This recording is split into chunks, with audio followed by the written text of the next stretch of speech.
Okay, so to start my research, I'm going to go to the internet and Google. Once the internet loads. So I'm just going to go to www.google.com. Oh, that's not Google. Okay, I'm going to go to Google. And then I will look up, say I'm researching vaccines and the vaccine controversy. So we'll Google vaccination controversy. So when I'm looking at websites to use, I'll go to I'll just look at which ones I think will be credible. So I'm not just gonna go to Wikipedia, but so the fourth one down is the U.S. National Library of Medicine and National Institute of Health, so I know that that one's pretty reliable. So the first article that I have, current controversies in childhood vaccination. So I'll kind of just look at the date and see when it was actually published. Let's see.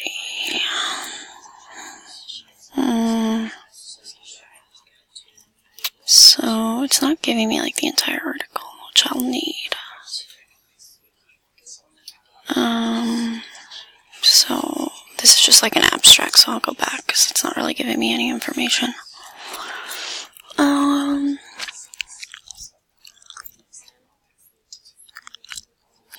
can go to the CDC is always reliable. Here we go, CDC, the Centers of Disease Control and Prevention.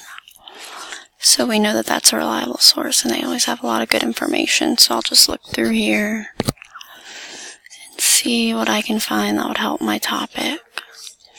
And then I always like to look at the date to make sure it's not super outdated. So this was last reviewed in June of 2018, so I know that that's good. So I can pull information from here and use, and all the statistics are normally up to date. And then if I want articles, peer-reviewed articles, I'll normally go to the libraries on the LFCC page. So I'll go to the LFCC homepage, go to libraries in the top corner. And then in the search everything box, I'll just search vaccination controversy.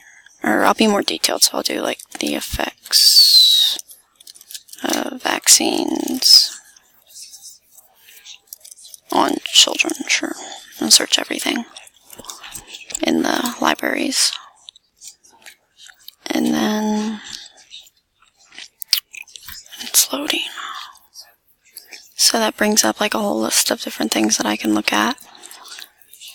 And then if I want to be more specific, if I only want peer-reviewed journals, you can go over to the right and click on only peer-reviewed journals, which are a little more reliable because they're done by professionals, then they're reviewed by other professionals, so I always trust those a little bit better, or a little more.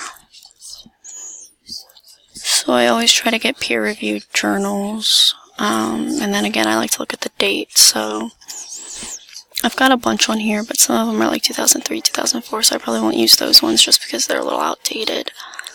2017, that's good. So adverse effects of single component measles vaccine in school children. This was published it was last peer reviewed in 2017, so I know that that's a good source. But I'm just going to keep looking, kind of go down the page. 2012 is not too terribly out of date. I'm just looking at other ones. Okay, so we'll go back to the 2017 one. Adverse effects of the single component measles vaccine, and this was peer reviewed And the full text is available, which is nice because not always is the full text available. So I'll open this up. And just so it's peer reviewed. It's got, I'm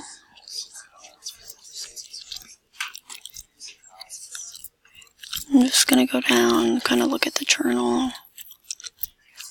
It's got a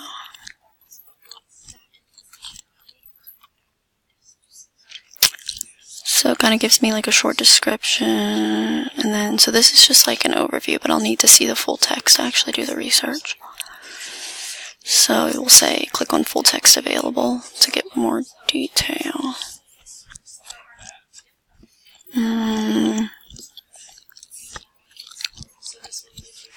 Oh, and then it gives you a website, so full text available at ProQuest SciTech Premium Collection, which is just a website that this came from. And we'll make sure that the website is legit. So this does look like a reliable website. I've got an abstract, gives me full details of the classifications and stuff, and then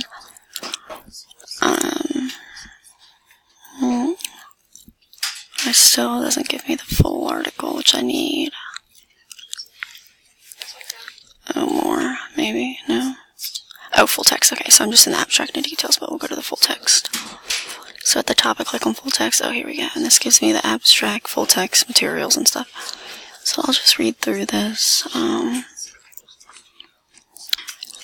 like the peer-reviewed journals because it's like the wording of it is a little more easy to understand than like a lot of it, like original text are like use big words and stuff, and I don't ever know what it's talking about. But the peer-reviewed ones are nice because they kind of put it in prospect for like everyone else to understand and kind of talk about it on a more personal level. So we'll just kind of skim through it, just talking about different infections that can be prevented by vaccines.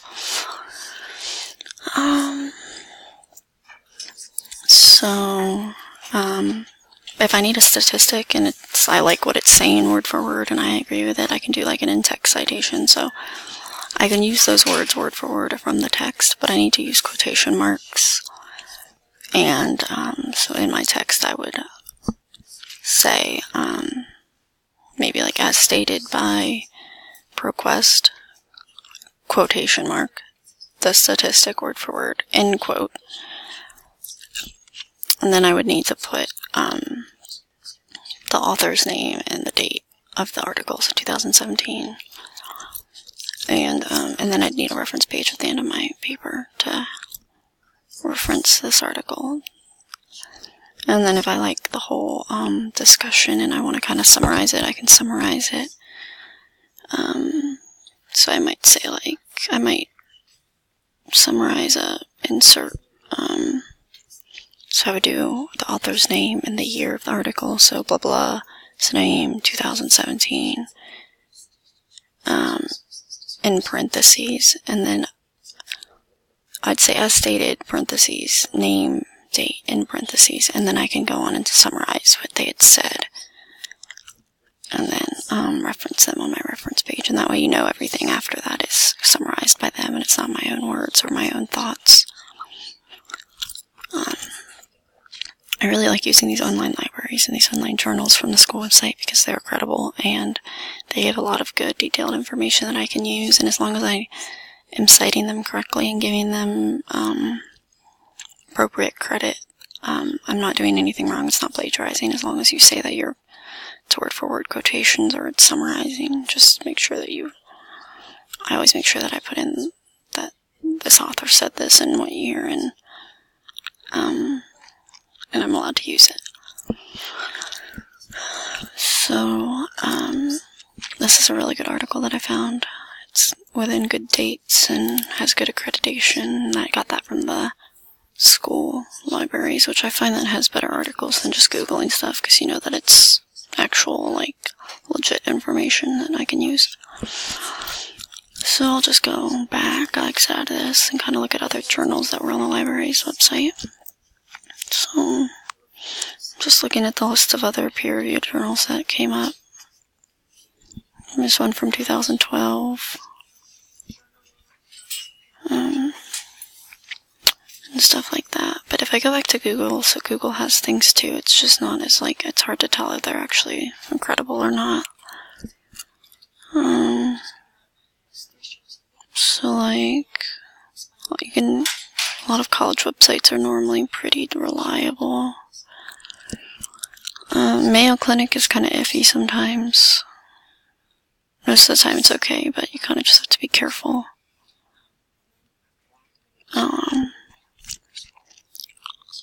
So, like, I'll go to this, or when I'm on Google, actually, I can put into settings, or here, just type in the Google search, vaccines, and then sometimes they'll give you scholarly article options, or I can type in vaccine journals, or scholarly, or articles on vaccines. Yeah, so then I typed in articles on vaccines in Google, and the first option is scholarly articles for articles on vaccines. And then I'll reference in my filters, I'll put since 2015 to make sure it's in good year. So like this first one, or okay, the second one, effects of conformational changes in the vaccines. This was in 2018, so it's a scholarly article, and it's available online, which is nice. It gives all the authors and the dates, so you can view the full text.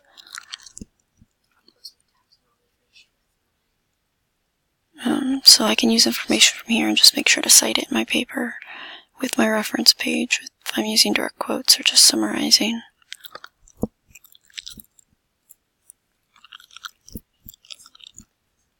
And I'll just make sure to put it in my reference page, the author, the article name, the year, and an APA format, including all the authors.